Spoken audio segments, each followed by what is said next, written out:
Assalamualaikum warahmatullahi wabarakatuh. Waalaikumsalam warahmatullahi wabarakatuh. Selamat siang anak-anak, gimana nih kabarnya? Baik Ibu, selamat siang. Ya, alhamdulillah ya. Gimana, masih semangat nggak belajar jam segini? Semangat. Harus semangat ya.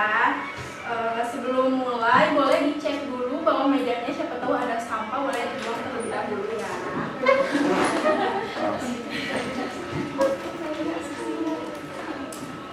Bersih Ibu. Oke, kalau bersih mungkin kita berdoa terlebih dahulu. Di sini ada ketua kelasnya. Oke, boleh Feby dipimpin doanya ya. Sebelum mulai pembelajaran, mari kita berdoa menurut agama dan kepercayaan masing-masing. Berdoa mulai. Berdoa cukup. Oke, nah, terima kasih Feby.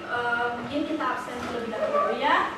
Lisani, Diana, Sinta, Aisyah, Rifa, Dia, Helsya, Feby, Sheila, Siti Rizka, Sinta, Siti, Hasna, Oke, berarti sekarang hadir semua ya. Nah, untuk materi hari ini kita akan membahas mengenai penerapan jurnal konsep debit kredit dan saldo normal, sistematika pencatatan dan bentuk jurnal. Nah, materi pembelajaran hari ini ada 4 poin. Yang pertama, pengertian dan jenis akun. Yang kedua, ada aturan debit kredit dan aturan saldo normal. Yang ketiga, ada sistem pencatatan ke dalam jurnal. Dan yang keempat, ada bentuk jurnal. Nah, tujuan dari pembelajaran ini yang pertama, menjelaskan pengertian dan fungsi jurnal. Yang kedua, menjelaskan pengertian dan tujuan penggunaan akun. Yang ketiga, menjelaskan aturan pendebitan dan pengkreditan akun-akun, akun aset, kewajiban, ekuitas, pendapatan dan beban, dan juga ada akun real dan akun nominal. Nah, yang keempat ada menjelaskan saldo normal pada setiap kelompok akun, dan yang kelima ada menjelaskan aturan pencatatan transaksi dalam akuntansi. Nah, penjelasan yang pertama ada pengertian dan jenis akun. Nah, di sini ada yang tahu nggak akun itu apa?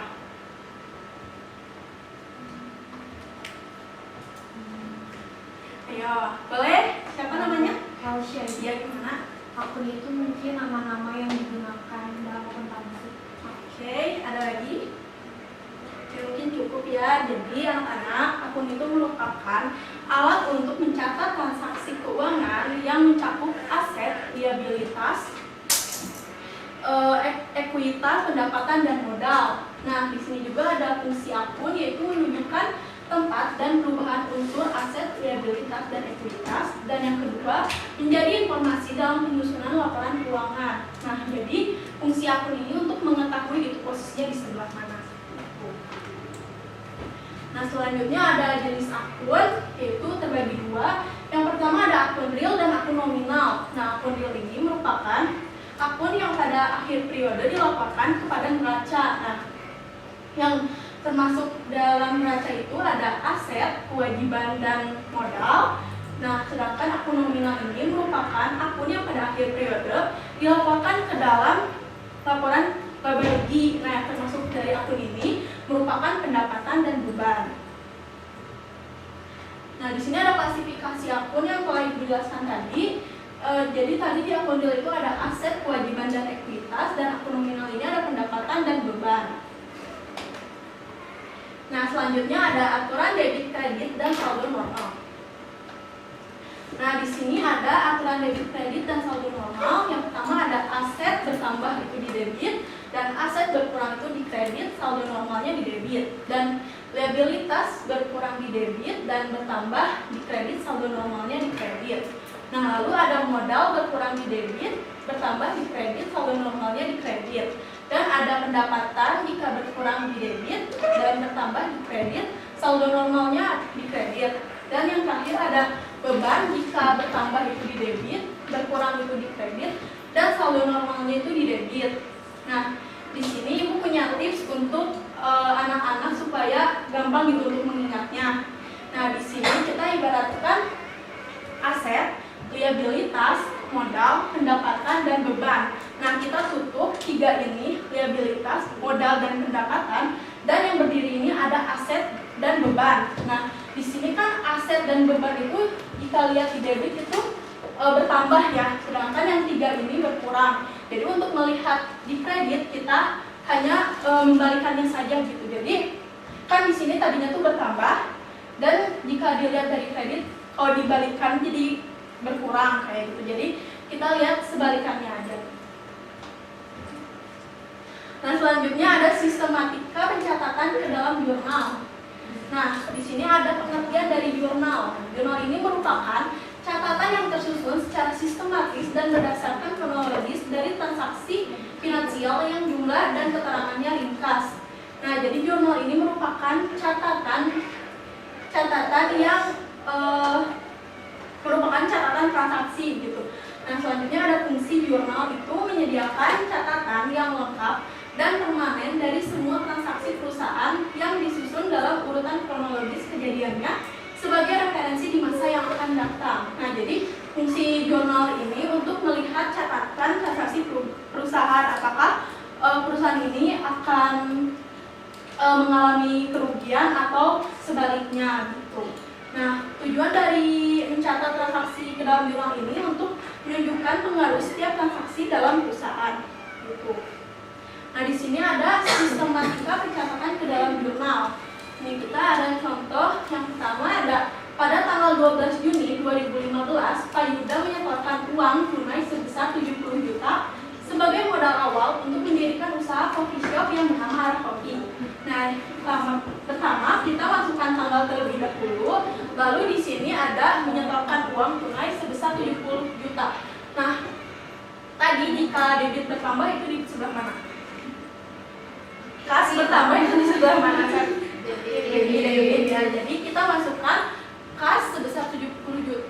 Kas berada di debit sebesar 70 juta. Dan di sini ada sebagai modal awal untuk mendirikan usaha coffee shop. Nah, berarti di sini modal bertambah itu di mana? Jadi gini ya anak-anak untuk pencatatannya. Selanjutnya ada bentuk-bentuk dari jurnal. Yang pertama ada jurnal umum, jurnal khusus, jurnal penyesuaian, jurnal untuk, dan pembalik. Nah, di sini jurnal umum merupakan jurnal yang mencatat seluruh transaksi dalam satu kesatuan berdasarkan urutan waktu. Nah, jadi di sini pertama-tama kita harus menuliskan judul jurnal. Nah, yang pertama itu ada perusahaan apa, lalu ada jurnal apa, dan periodenya berapa. Nah, yang pertama kita tuh harus menuliskan tanggal, keterangan, referensi, debit, dan kredit. Selanjutnya ada jurnal khusus. Nah, jurnal khusus ini merupakan jurnal yang dibuat khusus untuk transaksi yang sering terjadi. Nah, jurnal khusus ini meliputi jurnal penerimaan kas, pengeluaran kas, jurnal penjualan, dan jurnal pembelian. Nah, di sini ada jurnal penjualan. Nah, jurnal penjualan ini merupakan jurnal khusus yang digunakan untuk mencatat transaksi penjualan secara kredit. Nah, di sini ada format untuk jurnal penjualan. Yang pertama ada tanggal, nomor faktur, keterangan, referensi, syarat pembayaran, dan di debit ada piutang dagang, dan di kredit ada penjualan. Nah, yang kedua ada jurnal pembelian, adalah jurnal yang khusus digunakan untuk mencatat transaksi pembelian secara kredit. Nah, di sini ada formatnya seperti ini. Ada seperti biasa tanggal, keterangan, referensi, dan di debit ada pembelian, di serba-serbi ada referensi akun dan jumlah, dan di kredit ada utang dagang. Nah, selanjutnya ada jurnal penerimaan kas. Nah, jurnal penerimaan kas ini merupakan jurnal yang khusus digunakan untuk mencatat semua penerimaan kas seperti penjualan tunai. Nah, bisa dilihat ya jurnal penerimaan kas ini seperti ini. Selanjutnya ada jurnal pengeluaran kas. Nah, jurnal pengeluaran kas ini merupakan jurnal yang khusus digunakan untuk mencatat semua transaksi pengeluaran kas seperti pembelian tunai, pembayaran gaji, dan lain-lain. Nah, di sini ada formatnya seperti ini ya. Nah, Nah, selanjutnya ada jurnal penyesuaian. Nah, jurnal penyesuaian ini merupakan jurnal yang dibuat pada akhir periode untuk menyesuaikan saldo akun yang belum tepat. Nah, sedangkan jurnal pembalik merupakan jurnal yang dibuat pada awal periode untuk membalik jurnal penyesuaian tertentu. Sedangkan jurnal penutup merupakan jurnal yang dibuat pada akhir periode untuk menutup atau membuat saldo menjadi nol atas akun pendapatan, akun beban, akun laba rugi, river dan sebagainya. Nah, untuk jurnal penyesuaian, jurnal pembalik dan jurnal penutup ini bentuknya sama dengan jurnal umum. Oke, sampai di sini ada yang mau ditanyakan? Boleh, siapa namanya? Oke, gimana? Itu kan biasanya itu kalau kita belajar bank itu selalu dikasih soal itu kan perusahaan dagang. Nah, kalau misalnya perusahaan biasa bisa nggak? Ada nggak jurnal khusus dipakai? Oke, jadi anak-anak jurnal khusus itu biasanya dipakai oleh perusahaan dagang karena hanya barang yang diperjualbelikan secara kredit. Nah, sedangkan jasa tidak bisa. Nah, transaksi perusahaan itu kan biasanya berbeda-beda, makanya jurnal ini diperlukan gitu supaya bisa lebih menghemat biaya dan juga tenaga. Ada lagi yang mau ditanyakan? Ibu. Oke, boleh. Siapa namanya? Namanya Siti Rizka, mau melanjutkan pertanyaan dari Sheila. Nah, Ibu, gimana kalau misalnya ada transaksi yang tidak dapat dicatat ke jurnal khusus, itu dicatatnya di mana, Bu? Oke, jadi jika tidak bisa dicatat di jurnal penjualan, jurnal pembelian, jurnal penerimaan kas, jurnal pengeluaran kas, maka itu dicatatnya di jurnal umum.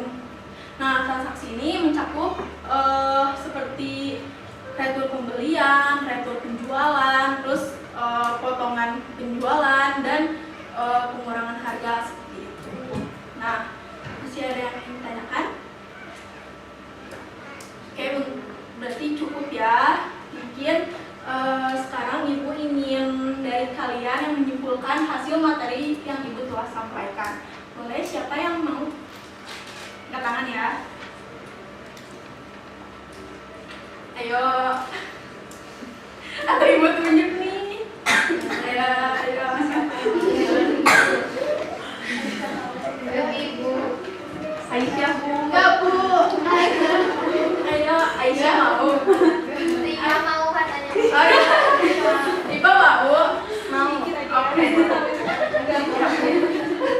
Jadi pada itu yang saya tangkap dari penjelasan dari Sabila itu ada tentang debit kredit, posisi kredit dari 5 akun. Terus juga tadi dijelasin tentang macam-macam jurnal kayak jurnal umum, jurnal khusus yang terdiri dari jurnal pembelian, penjualan, kas dan Oke, boleh. Aisyah menambahkan? Enggak, Bu. Oke, ada lagi yang mau menyimpulkan atau menambahkan dari Rifa?